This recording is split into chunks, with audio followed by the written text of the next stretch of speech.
den her video, der vil jeg vise, hvordan man laver de her julekugler. Hvis du kunne bruge videoen her på julekuglerne, så må du meget gerne give den et like. Til opskriften skal du bruge en hæklenål 2,5 og noget helt almindeligt bomuldsgarn 8,4, og så bruger jeg det her glimmergarn, som jeg synes er virkelig flot og fuld af glimmer. Og så er det en rigtig god idé med en markør.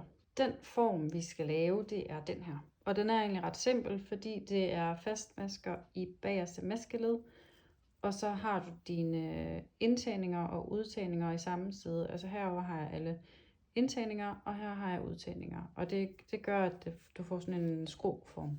På den her, der har jeg lavet en del farveskift, hvor jeg har 2 rækker hvid, 1 guld, 2 rækker rød og 1 guld. For så går det op med de 30, og så vil det fortsætte, når jeg så syr den sammen. Der er ret mange muligheder for farveskiftene, når der er 30 rækker i alt. Her har jeg for eksempel 2 rækker hvid, 1 guld, 2 rød, 1 guld. Og her der har jeg 3 hvide, 3 røde, 3 hvide, 3 røde. Og så er der den her, hvor der er 4 hvide, 1 guld, 4 hvide, 1 guld. Og den her, den er bare ren hvid. Når du starter din luftmaske, så skal du lave en god lang ende, fordi du skal bruge den her ende til at sy sammen med senere. Så her der har jeg mine 30 luftmasker plus min vendemaske. Og i den her ende starter jeg med at lave en udtagning, og så laver jeg 27 fastmasker og en indtagning, når jeg kommer herned. Nu har jeg lavet den første række, hvor jeg laver mine udtagninger herover i den her side og indtagninger i den her side. Og det er en rigtig god idé lige at sætte en maskemarkør her i samme ende, som din starttråd er. For så ved du, at når du er i den ende, hvor der er en maskemarkør, så skal du lave indtagninger. Nu har jeg lavet et par rækker her, hvor jeg har hæklet i bagerste maskeled her på række 2. Og det er generelt alle masker, der skal laves i bagerste maskeled på nær den aller sidste maske. Og du skal enten, når du når til enden, lave en indtagning eller en udtagning. Og her skal jeg lave en udtagning, så jeg viser lige, hvordan du laver den, hvor du laver den første fastmaske i udtagningen i det bagerste maskeled, og anden maske laver du så i begge maskeled, så du skal fange den her og stikke igennem begge to. Og det gør du for at undgå alt for store huller heroppe i enden. Det kan godt se lidt klodset ud. Når det er en indtagning, du skal lave her i enden, så ser den sådan her ud, når du skal lave den, hvor du tager den første i det bagerste maskeled og den sidste i begge maskeled. Og så laver du indtagningen, og så undgår du hullet.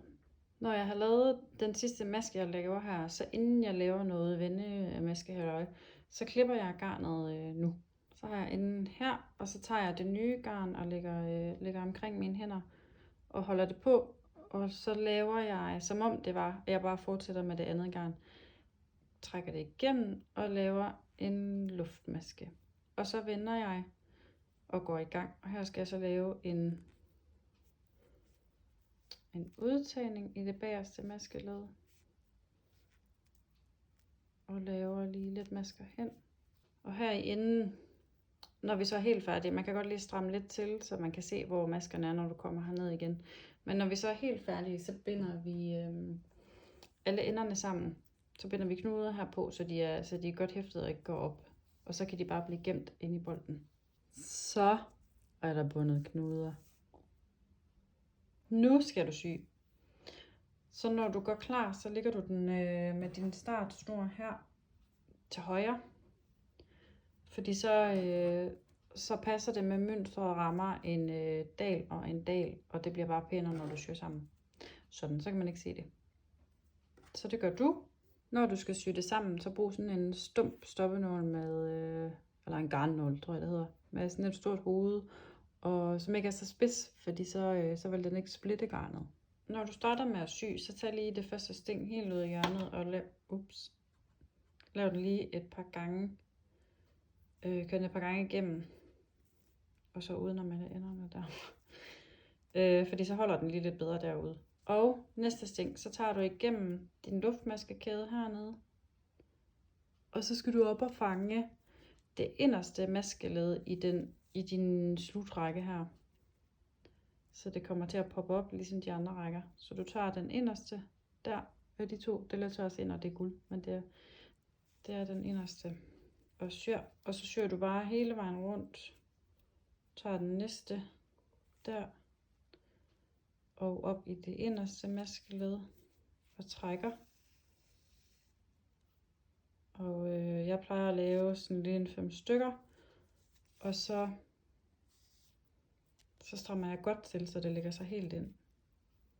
Nu har jeg syet den sammen hele vejen rundt, og det er altså her, jeg har syet, men det er ret svært at se, fordi det gemmer sig inde i de der bølger. Så nu skal jeg have samlet enderne, have skubbet dem ind i den. Skubber dem bare ind i en klump, og så trækker jeg godt til. Og når jeg så har syet, så kan jeg lige trække, hvis der er nogle af de der ender, der stikker lidt op her. Når jeg syr, så sætter jeg lige en markør her ved min starttråd, fordi ellers er det ikke så nemt at se, hvor du startede, og så kan man hurtigt komme til at sy dobbelt. Så jeg starter med at sy. Det er egentlig bare i de yderste masker her, og trækker sådan lidt groft igennem nogle sting, for så kan jeg til sidst trække det hele sammen. Og det gør du bare hele vejen rundt.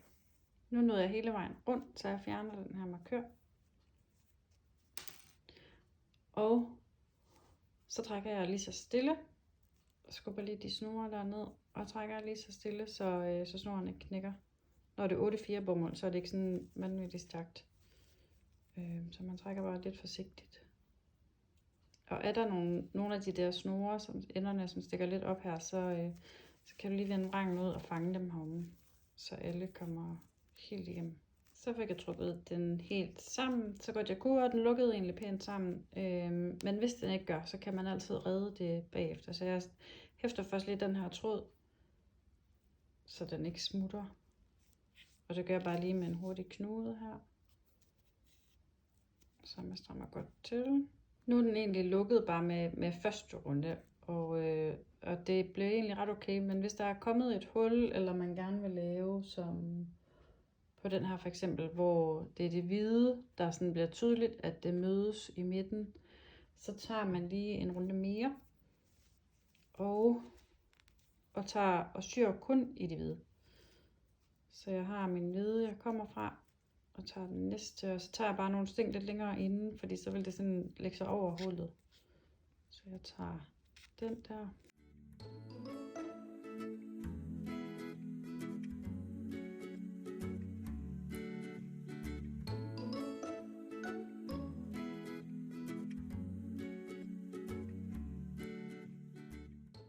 Og så strammer jeg godt til.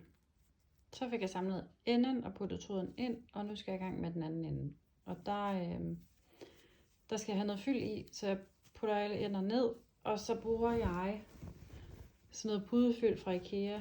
Skjælblad. Når der skal strop på, så kan man jo lave den på flere forskellige måder. Der er den her, sådan den lidt klassiske tut, man syr på. Og så kan man også lave for eksempel bare en snor, hvor du binder lidt knuder omkring en perle, og så putter den i, inden du monterer, så den sidder fast. Eller man kan tage noget julegarn og sy i. Det er også ret fint. Når du skal fylde den, så fylder du bare godt op. Anden gang tager du bare en ny snor og gør det samme. Syr rundt, binder en knude og tager fat i de hvide, hvis det er dem, du vil have til at poppe op, ligesom her.